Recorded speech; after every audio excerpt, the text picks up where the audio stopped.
మాజీ CM YS Jagan భద్రతపై కూటమి ప్రభుత్వం అడుగడుగున నిర్లక్ష్యంగా వ్యవహరిస్తోంది. నంద్యాల జిల్లా సీతారామపురం పర్యటనలో పోలీసుల వైఫల్యం బయటపడింది. వైఎస్ జగన్కి జెడ్+ భద్రత ఉన్నప్పటికీ తగిన జాగ్రత్తలు తీసుకోవడంలో విఫలమయ్యారు. చాపిరేవుల టోల్ గేట్ దగ్గర ఏకంగా వైఎస్ జగన్ కారు పైకెక్కి బ్యానెట్ పైనే పడుకున్నాడు ఓ యువకుడు. ఐలూరు మెట్ట చందమామ ఫంక్షన్ హాల్ దగ్గర వైఎస్ జగన్తో కరచాలనం కోసం బుల్లెట్ ప్రూఫ్ కారు పైకెక్కాడు మరో యువకుడు. సీతారామపురం వద్ద వైఎస్ జగన్ కారు దిగే సమయంలో తోపులాట జరిగింది. సుబ్బారాయుడు ఇంటి లోపలికి వెళ్లడానికి ఇబ్బంది పడ్డారు వైఎస్ జగన్. ఆ సమయంలో రక్షణగా నిలిచి లోపలికి తీసుకువెళ్లారు పోలీసులు.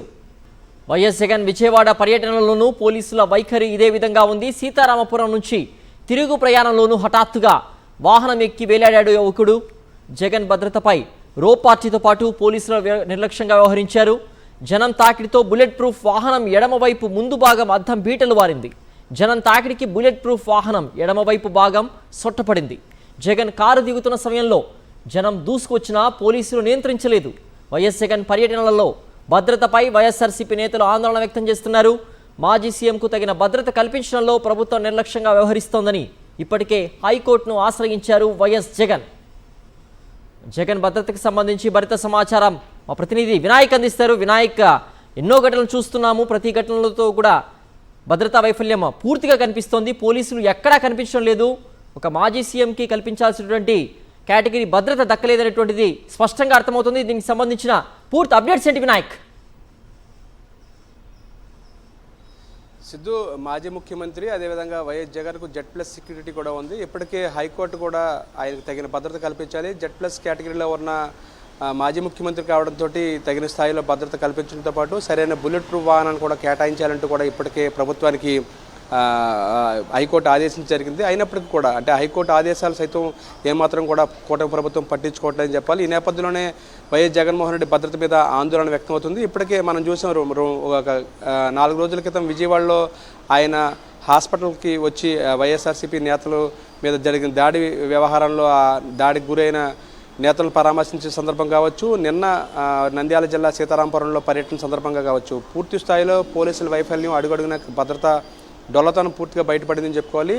వైఎస్ జగన్మోహన్ రెడ్డి నిన్న ఓర్వకల్ ఎయిర్పోర్ట్ నుంచి సీతారామపురం చేరుకునే సందర్భంలో అడుగడుగునా కూడా పూర్తి స్థాయిలో భద్రతా వైఫల్యం కనిపించింది. ఎక్కడ కూడా రో పార్టీకి సంబంధించిన పోలీసులు నియంత్రించలేకపోయారు. దీంతోపాటు స్థానిక పోలీసులు ఉన్నప్పటికీ కూడా ఎవరు కూడా జనాన్ని కంట్రోల్ చేయలేని పరిస్థితి ఏర్పడిందని చెప్పుకోవాలి. ఈ నేపథ్యంలోనే ఒక యువకుడు హఠాత్తుగా ఆయన బ్యానెట్ పైకి ఎక్కి ఆయనకి వినతిపత్రం ఇచ్చే ప్రయత్నం చేసే సందర్భంలో ఏకంగా బ్యానెట్ పైనే పడుకుని ఆ కారుని ముందుకు వెళ్ళనమని ప్రయత్నం జరిగింది. ఆ సమయంలో పోలీసులు ఉన్నప్పటికి కూడా ఏమాత్రం కూడా నియంత్రించలేదు. ఆ తర్వాత మరోవైపున చాపిరేవుల టోల్ గేట్ దాటిన తర్వాత మరోవైపున సీతారామపురం వస్తున్న సందర్భంలోనే మరో యువకుడు ఏకంగా ఆయన కారుకి సంబంధించిన వరకు కూడా కారు మీదకి ఎక్కి ఆయనతోటి కరచాలనం చేసే ప్రయత్నం చేశారు. అదేవిధంగా సీతారామపురంలో ఆయన దిగుతున్న సందర్భంలో కూడా ఏకంగా పూర్తి స్థాయిలో అంటే కిందకి దిగుతున్న సందర్భంలో జనం తోపులాట జరగడం, జనం మీదకి రావడంతో ఆయన జనం మధ్యలో నలిగిపోయిన పరిస్థితి. ఆ సందర్భంలో అతి కష్టం మీద పోలీసులు ఎవరైతే స్థానిక పోలీసులు ఉంటారో అక్కడ సర్కిల్ ఇన్స్పెక్టర్ కానీ ఎస్ఐలు కానీ వారు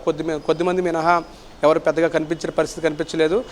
ఈ నేపథ్యంలో వారు అతి కష్టం మీద అక్కడి నుంచి లోపలికి సీతారామపురంలోని సుబ్బరాయుడు ఇంటి లోపలికి తీసుకెళ్లే ప్రయత్నం చేశారు. ఓవరాల్గా చూస్తే కనుక జెడ్+ కేటగిరీ భద్రత ఉన్న మాజీ ముఖ్యమంత్రికి తగిన భద్రత అయితే కల్పించట్లేదనేది అయితే ఆరోపణలు వినిపిస్తున్నాయి. ఇప్పటికే వైఎస్ జగన్మోహన్ రెడ్డి హైకోర్టు కూడా ఆశ్రయించారు. హైకోర్టు కూడా ఈ భద్రత మీద పునఃపరిశీలన చేసి ప్రత్యేకంగా ఒక బుల్లెట్ ప్రూఫ్ వాహనాన్ని, మంచి వాహనాన్ని కేటాయించాలని కూడా చెప్పడం జరిగింది. ఇప్పటికే బుల్లెట్ ప్రూఫ్ వాహనం గతంలో మనం చూస్తే కనుక విజయవాడ పర్యటనలో కానీ అంతకుముందు ఆయన వినుకొండ పర్యటనకు వెళ్ళిన సందర్భంలో కానీ కనీసం పనిచేయని బుల్లెట్ ప్రూఫ్ వాహనాన్ని రాష్ట్ర ప్రభుత్వం కేటాయించింది. ఈ నేపథ్యంలో ఆ బుల్లెట్ ప్రూఫ్ వాహనం కూడా ప్రత్యేకంగా ఎక్కడా కూడా మరమ్మతులకు గురైన బుల్లెట్ ప్రూఫ్ వాహనం ఆయన కేటాయించడంతో ఆ బుల్లెట్ ప్రూఫ్ వాహనం నుంచి దిగి ఆయన ప్రత్యేకంగా ప్రైవేట్ వాహనంలో వెళ్లాల్సిన పరిస్థితి ఆ రోజు వినుకొండ పర్యటన ఏర్పడింది. ఈ రోజు చూస్తే కనుక ఆ బుల్లెట్ ప్రూఫ్ వాహనం కూడా పూర్తిగా జనం తాకిడికి సొట్టపడిన పరిస్థితి. అదేవిధంగా ముందు భాగం అంతా కూడా పూర్తిగా లోపలికి వెళ్ళిపోయింది. అదేవిధంగా అద్దాలు కూడా బీటలు వారిన పరిస్థితి. ఈ నేపథ్యంలో ఇప్పటికైనా సరే వైఎస్ జగన్మోహన్ రెడ్డి జనం మధ్యలోకి వెళ్ళే పర్యటన సందర్భంలో ఏదైనా ఉన్నట్టయితే కనుక తగిన భద్రత కల్పించాలనేది అయితే వైఎస్ఆర్సీపీ నుంచి పార్టీ శ్రేణులు కోరుతున్నాయి. ఈ నేపథ్యంలోనే నిర్లక్ష్యాన్ని దీని మీద మరోసారి హైకోర్టును కూడా ఆశ్రయించే అవకాశం ఉన్నట్లుగా మనకు తెలుస్తుంది. ఓకే వినాయక్.